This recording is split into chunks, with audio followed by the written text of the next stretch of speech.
Hello everyone, welcome to our channel Education Hotspot. So this is the next video with regard to your subject MSOE 2. इसका Hindi content भी मैं आप लोगों के साथ शेयर कर दूंगी. यहाँ पे आप एक बार टॉपिक को ध्यान से समझेंगे. देखिए कई बार एक्सप्लेनेशन उतनी मुश्किल नहीं होती है बट पॉइंटर्स एग्जाम में एकदम से माइंड में नहीं आते हैं. दैट्स वाई प्रॉब्लम क्रिएट हो जाती है. सो यहाँ पे हमारा जो क्वेश्चन है वो है state policy on Indian diaspora. Indian diaspora को लेके स्टेट की यानी कि सरकार की क्या क्या पॉलिसीज़ रहती हैं, सरकार क्या पॉलिसी बना रही है अपने डायस्पोरा को लेके, राइट. तो अब हमें इसको डिवाइड करना पड़ेगा टाइम पीरियड में डिफरेंट कि जब आज़ादी मिली, इंडिपेंडेंस मिली, तो just after the time of independence हमारे यहाँ क्या पॉलिसी थी, बिकॉज चीज़ें over the period of time change हुई हैं. इकोनॉमिक स्ट्रक्चर में, सोशल स्ट्रक्चर में काफ़ी ज़्यादा चेंज आया है. दैट्स वाई पॉलिसीज़ भी टाइम के साथ जो है बदली हैं. तो पोस्ट इंडिपेंडेंस पीरियड वाला टाइम जो 1980 तक चला, फ्रॉम 47 to 80, इसमें हमारी पासिव अप्रोच थी. पासिव अप्रोच जैसे आपको याद होगा कि नॉन अलाइनमेंट पॉलिसी थी नेहरू जी की. नेहरूवियन मॉडल हम लोगों ने पढ़ा हुआ है. उसमें नेहरू जी की जो पॉलिसी थी वो नॉन अलाइनमेंट मूवमेंट थी. वो किसी भी कंट्री के साथ, जैसे कोल्ड वॉर चल रहा था यूएसएसआर के बीच में, तो वो किसी भी कंट्री के साथ अलाइन नहीं हुए थे. प्लस उन्होंने पंचशील एग्रीमेंट साइन किया था चाइना के साथ. तो वो एक नॉन इंटरफेरेंस वाली जो थी कि हम आपके मैटर में इंटरफेयर नहीं करेंगे, आप हमारे मैटर में नहीं करेंगे. तो ये नॉन इंटरफेरेंस वाला इनिशियल टाइम पे काफ़ी लंबे समय तक एक अप्रोच चला. Plus panic of dual loyalty, मतलब अगर डायस्पोरा वाला रहेगा तो आपको किस तरफ आप लॉयल रहोगे, तो ये चीज़ प्रॉब्लमेटिक हो जाती है. मतलब आप दो नेशन से कहीं ना कहीं कनेक्ट हो रहे हो. सिटीजनशिप एंड आइडेंटिटी की बात की जाए तो इंडिया डुअल सिटीजनशिप अलाउ नहीं करता. मतलब अगर आप इंडिया के सिटीजन हो तो आप सिर्फ इंडिया के ही सिटीजन रहोगे. अगर आपने कहीं और की सिटीजनशिप ले ली तो ऑटोमेटिकली इंडिया की सिटीजनशिप आपके पास से चली जाएगी. तो ये अप्रोच हमारी, ये तो आज भी है. India follow the concept of single citizenship, right. फिर जब आपका इकोनॉमी में लिबरलाइजेशन आया, जब उदारीकरण आया, आर्थिक उदारीकरण, एलपीजी लिबरलाइजेशन, प्राइवेटाइजेशन, ग्लोबलाइजेशन, आर्थिक सुधार आए थे 1991 में, इकोनॉमिक रिफॉर्म आए थे. उसके बाद आपका इकोनॉमिक इंगेजमेंट बढ़ गया, बाकी कंट्री से कनेक्शन ज़्यादा हो गया, तो लोग, टेक्नोलॉजी सब कुछ ट्रांसफ़र हो रही थी. तो इकोनॉमिकली देखा जाए तो लिबरलाइजेशन पॉलिसी आ गई थी. डायस्पोरा को एज अ एसेट की तरह यूज़ किया जाने लगा. लोग बाहर जाके अब टेक्नोलॉजिकली और इनोवेटिव पोस्ट पे भी काम कर रहे थे और वहाँ से रेमिटेंसेस तो भेजेंगे ही वो लोग. फिर ओवरसीज सिटीजनशिप ऑफ इंडिया 2003 में जो ओसीआई स्कीम जो थी वो इंट्रोड्यूस की गई, right. OCI over the overseas counter, overseas citizen of India, OCI card अलग से कार्ड होल्डर बनता था. ये इंट्रोड्यूस की गई जिससे कि कॉम्प्लेक्सिटी जो डुअल सिटीजनशिप की है वो अवॉइड की जा सके.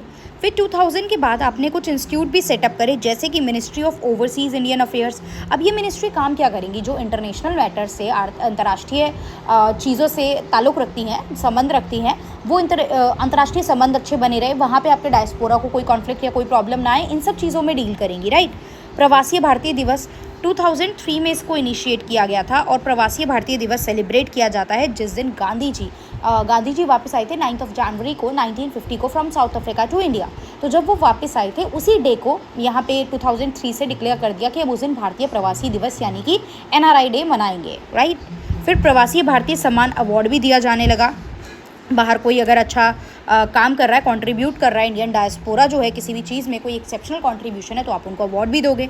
फिर 2010 से स्ट्रैटेजिक एंगेजमेंट चालू हुई. ग्लोबल प्रेजेंस हमने भी अपनी दिखानी जो है, अपने मैटर को पुट फॉरवर्ड रखना स्टार्ट किया, अपनी ग्लोबल प्रेजेंस जो है वो शो करनी स्टार्ट की, अपनी डिप्लोमेटिक रीच को, अपनी ट्रेड जो पर्सपेक्टिव है उस सबको हम बाहर कंट्रीज़ तक भी लेके गए. International platform, international economic platform पे भी उन चीज़ों को लेके गए. तो डिप्लोमेटिक आउटरीच हमने अपना स्ट्रॉन्ग किया. इकोनॉमिक और एजुकेशन इनिशिएटिव भी करे लोगों के लिए.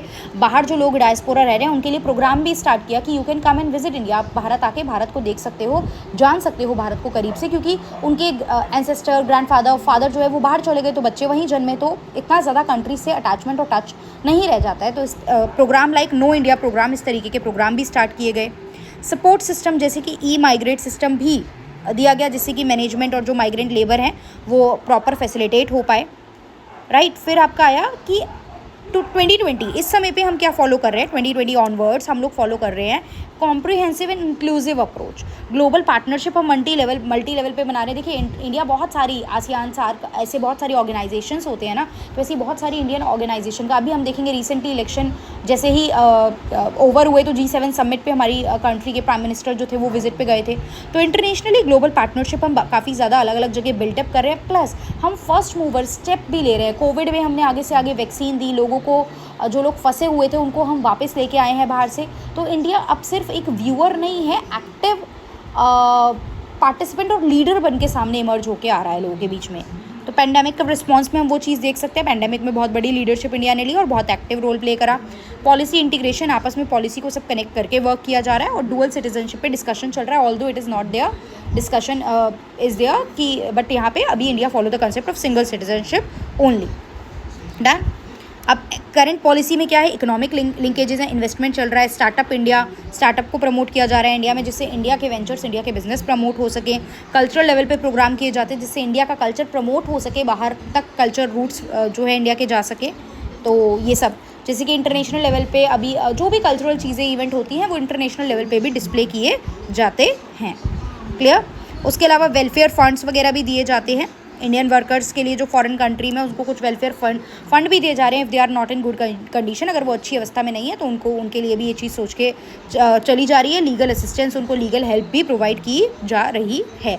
पॉलिसी मेकिंग करते हुए भी डायस्पोरा की वॉइसेस को, डायस्पोरा के व्यू पॉइंट को, डायस्पोरा को भी कंसीडर करके चला जा रहा है। अगर हम बात करें एट प्रेजेंट 2020 के बाद अगर हम सारी सिचुएशन देखें तो ये सब चीज़ें पे हम फोकस करके चल रहे हैं। तो यहाँ क्वेश्चन पूछा था स्टेट पॉलिसी और स्टेट वर्क, स्टेट क्या चीज़ें कर रहा है विद रिगार्ड टू डायस्पोरा। तो ये डिफरेंट एस्पेक्ट में आप डिवाइड करके इसको कवर अप कर सकते हो, या आप अलग से भी एक डिफरेंट पर्सपेक्टिव से भी इस आंसर को आप एक्सप्लेन कर सकते हो कि स्टेट एजुकेशन सेक्टर में क्या कर रहा है, बिजनेस इकोनॉमिक सेक्टर में क्या कर रहा है, स्टार्टअप को प्रमोट कर रहा है, कल्चरल लेवल पे क्या कर रहा है। आप उसको इस तरीके से भी स्प्लिट कर सकते हो और हर एस्पेक्ट पे आज़ादी के बाद से लेके अब तक शुरुआत से क्या चीज़ें हुई, किस तरीके से चेंज आया, उसको भी एक्सप्लेन कर सकते हो।